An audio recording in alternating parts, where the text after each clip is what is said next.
আমরা কোন অপরাধমূলক কার্যকলাপকে বরদাস্ত করবো না।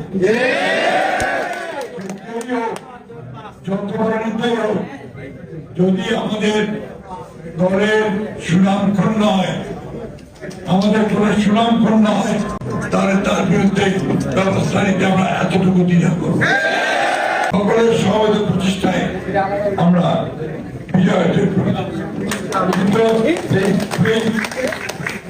এই বিজয়টা আরো সুদৃঢ় করতে হবে, আমাদের সংগঠনকে আরো শক্তিশালী করতে হবে, যেন ভবিষ্যতে আমরা আরো বড় বিজয় অর্জন করতে পারি।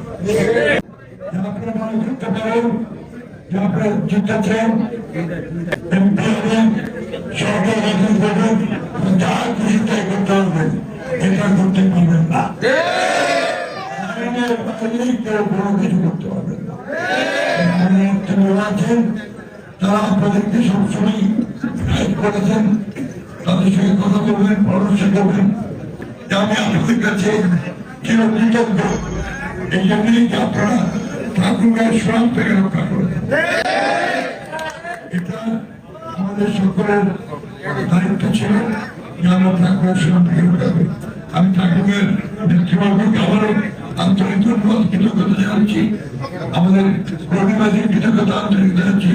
বিশেষ করে আমাদের ঠাকুর গ্রামবাসী যারা আমাদের ভোট দিয়েছেন, তাদের আমরা আন্তরিক কৃতজ্ঞতা জানাচ্ছি।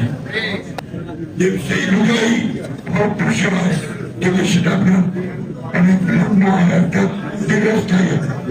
আপনার সুনাম রক্ষণ করে তারা ব্যবহার জন্য করবে, তাই না? আর কোন রকম কনফ্রন্টেশনের সঙ্গে সংঘর্ষের মধ্যে চলাবে না। কোন রাজনৈতিক দলের সঙ্গে, কোন ব্যক্তির সঙ্গে কোন